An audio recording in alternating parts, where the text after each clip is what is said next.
Hey folks, and welcome to my series on tier lists in conjunction with our new Optimizer Heroes module, which is the tool that I'm using to power the tier list visual you see here.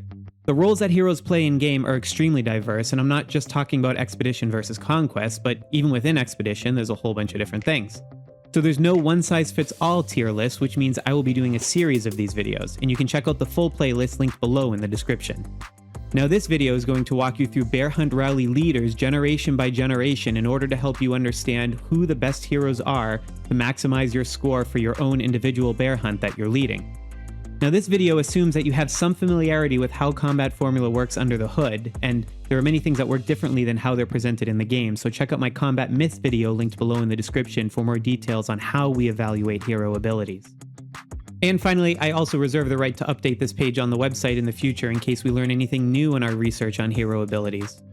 Now Bear Hunt is a bit unique in that it's an asymmetric battle where defense essentially doesn't matter.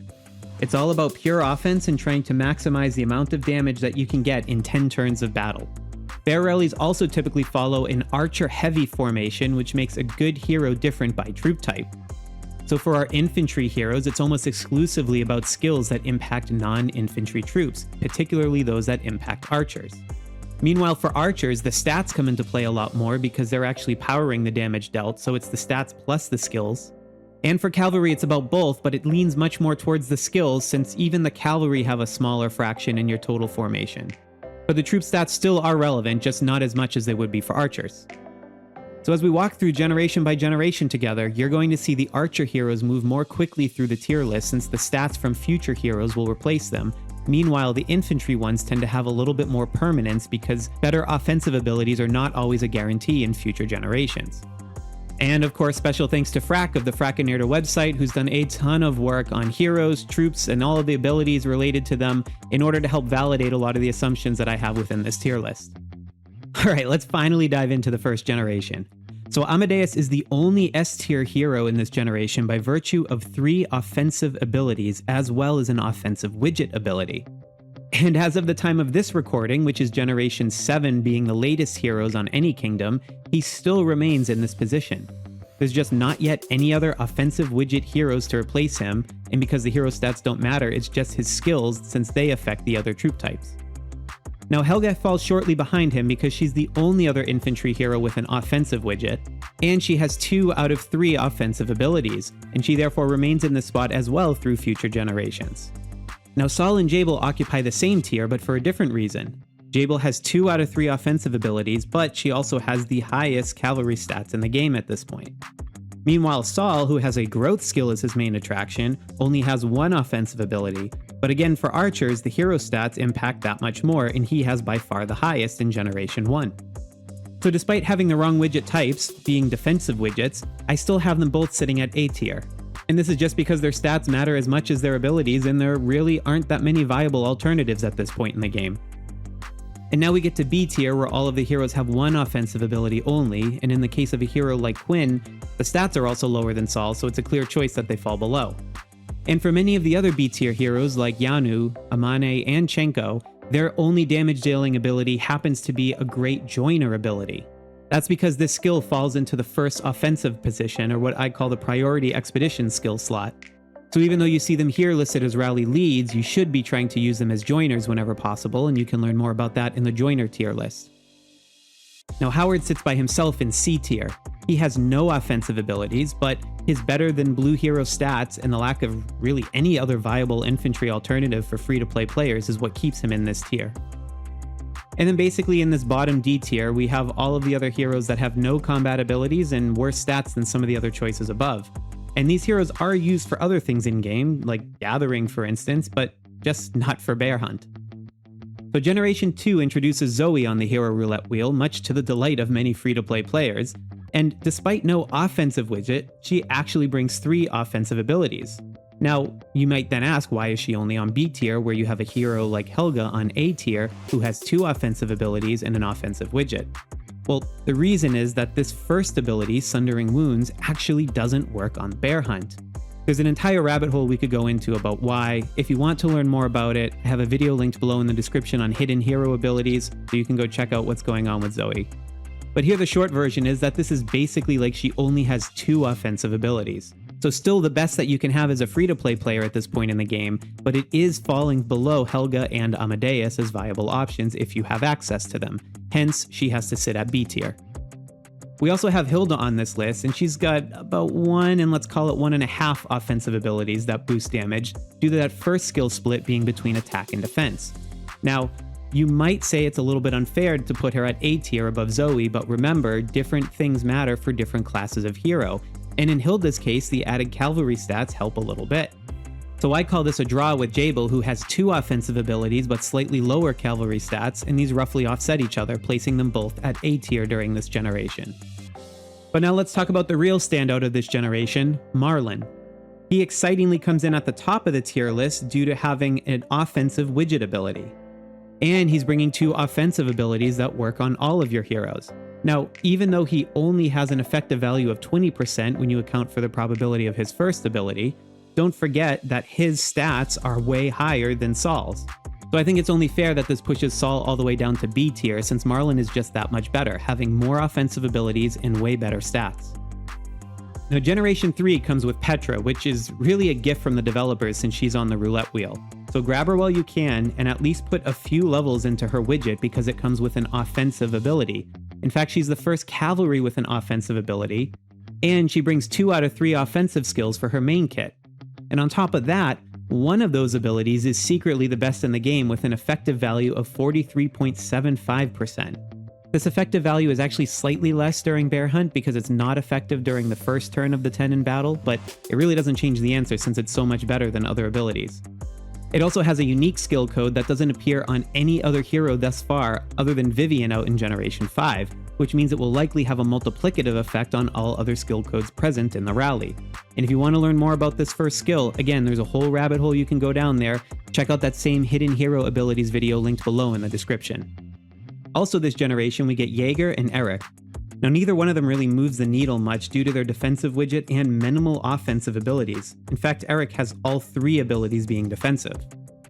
That said, Jaeger is at least incrementally better than Saul due to a single 24% effective value damage up ability, and we've confirmed that this one does work on Bear despite the multi-turn effect. So this, plus the higher archer stats, bumps Saul down a slot as Jaeger now occupies the B tier. And at this point, I'd like to give a special thanks to my Sloth Squad channel members whose continued support helps make this sort of work possible. Check out the link below in the description to join, as well as learn how you can leverage your in-game spend to support my channel. Okay, now this brings us to Generation 4. Now Gen 4 brings another offensive widget archer, this time on the roulette wheel as another gift for free-to-play players. In fact, similar to Marlon, she has an offensive widget, as well as 2 offensive abilities, although one of them is a 30% effective value on archers only, but that works out just fine for Bear Hunt. So that, plus the stat advantage, gives her the edge and she bumps Marlon out of S tier. Also in Generation 4 we get Margot, who comes with 2 offensive abilities and a defensive widget, basically the same as Hilda and Jabel except that she has added stats which put her ahead of them. But still, given the low fraction of cavalry, she's actually behind Petra, since the stats do not do enough to offset Petra's ability differences. Okay, here comes the most complicated part of Generation 4. We have Elcar, and I place him on B tier with Zoe, and I know that might be a little bit controversial, but here's why. He has a 25% enemy damage taken up skill code ability, which is fairly uncommon and is therefore more likely to have a multiplicative effect than any other 25% flat abilities in the rally.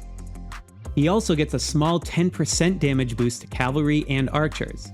Now, this is the end of his abilities that affect other troop types, but he has some great infantry abilities, and one of them is that 100% damage increase to infantry, and the other is another 60% damage increase to infantry. Now, normally you really aren't relying on infantry for damage since they have 1/4 of the base troop offensive factor that archers do, and that's before even considering troop abilities like the archer double strike. But the magnitude of Elcar's bonuses are so high that he starts to make them a bit more viable in this respect, especially considering that troop damage factor follows a square root scaling based on the number of troops. So adding in a few percent points more infantry with newly boosted stats will have an impact on your optimal formation for damage. And as the infantry fraction increases, Elcar's base infantry stats become slightly relevant. So if you're going to use Elcar for Bear Hunt, you need to optimize your formation a bit to take advantage of his abilities. So depending on how you're building your troop stats in your account, these sorts of abilities may have more or less impact for you, and you might get better results from Elcar than with Zoe, especially if you're trying to build for a 60-40 formation and are underinvesting in archer stats. But it's a bit account specific, so I put them on the same tier to simplify it. I would say test out both of them, check out your formations with Frax Fracinator tool, and see what works best for you. And now we get to Generation 5, and look, I'll lead with the headline here. Generation 5 is not really a great addition for Bear Hunt leading. It brings Long Fei on the hero wheel, and he won't really do much for you in Bear Hunt since he comes with only one damage-dealing offensive ability. And he also has a defensive widget, so he basically goes right to C tier. When we get to Vivian, she underperforms Rosa due to the lack of offensive widget as well as a couple other considerations with her abilities. While she does indeed come with 3 offensive damage abilities, the way the turn counter on 2 of them works, it doesn't really play nice with the 10-turn Bear Hunt since you need to wait 4 turns for them to come into play. That means at most, you're getting 2 activations of each per battle, which significantly limits their effective values in Bear Hunt. So while she does come with these higher archer base stats, which really do matter in Bear Hunt, the lack of effective abilities for a Bear Hunt setting means that she's not able to displace Rosa on the S tier. I do put her at A tier though because her stats are significantly higher than Marlin's, and if for some reason you didn't build Rosa's widget, she's not a bad option, she just won't be the best option at this time. So Thrud also comes in at A tier, and this might be a bit surprising to folks given that she has an offensive widget ability. So one would naturally expect her to replace Petra, the previous offensive ability widget hero from 2 generations prior. The issue is that her many offensive abilities don't really play nice with the way Bear Hunt is simulated. We again have another one of those 4-turn phase-ins, which isn't great given it's a 10-turn Bear Hunt. We have another one that's a 15% damage up, which is similar to Hilda's 15% up, so it's sort of like only half of an ability. And then finally, her really amazing second ability, which gives an opportunity for cavalry to strike all enemy troop types at once, is only going to do about 1/3 of the damage it would in a PvP setting because the bear is only coded with infantry heroes on defense. So when you put all these things together, the things that make Thrud such an amazing PvP offensive rally leader just don't really carry over into the Bear Hunt simulation. And therefore, she's still helpful as being at least high in stats and the only other offensive rally leader for cavalry in the game, but she's nowhere near as good as Petra is in the Bear Hunt setting. Okay, finally, a straightforward generation for Bear Hunt with Generation 6. Yang is the star of the show here. She is an archer hero, which benefits both from the increasing stats between generations, but she also gets 3, count them 3 offensive abilities and an offensive widget. So this is the full Bear Hunt package. And that therefore means she goes directly into S tier in our Bear Hunt tier list. And now we get to Sophia, who's the free-to-play friendly cavalry hero on the roulette wheel this generation, but she has a defensive hero widget. And of her 2 offensive abilities, the second one doesn't actually work on Bear Hunt due to the way that it's coded. So despite those high Generation 6 stats, she goes directly into C tier with the other lower stat but better ability cavalry. And then finally we have Triton, and he's going directly at C tier in this generation. He's got a defensive widget like Sophia, and 2 out of his 3 abilities are defensive in nature. In fact, the only one offensive ability he has reads much better than it actually is in practice because that 30% bonus doesn't work with most other hero skills. So therefore, he's actually really not that great, and the higher stats that he brings for infantry don't really matter in this game mode because it's, again, not about infantry dealing damage. So therefore, he goes in at C tier with some of the other heroes from past generations. And this brings us to Generation 7, which is the latest version that we have on any server in the game, and we're still therefore evaluating it to its fullest. There might be some minor tweaks, but honestly we're already seeing a sense of a direction for Bear Hunt.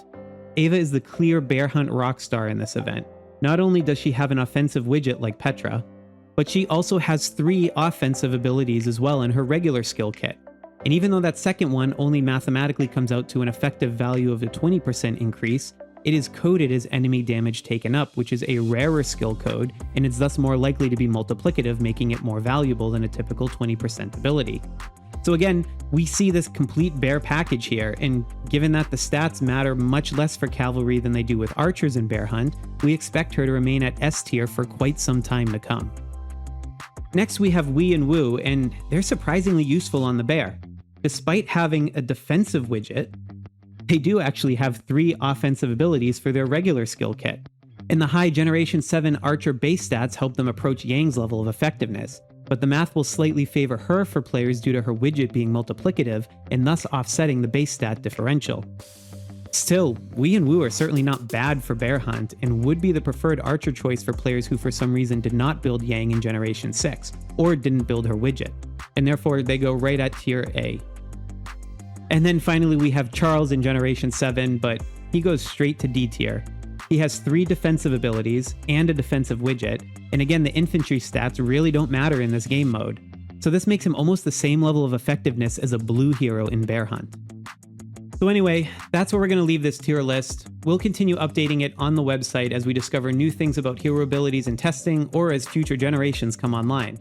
And special thanks to Katarina, who runs the Kingshot Transfer Chat Discord server, for coming up with the initial hero card concept used throughout this website. If this has been a helpful video for you, please check out the rest of the hero tier playlist linked below in the description, and be sure to like, subscribe, and hit the bell icon to stay up to date with the latest Kingshot content. 4 out of 5 of you watching are not yet subscribed, and it really helps the channel if you do. So thanks again for watching, and happy gaming out there.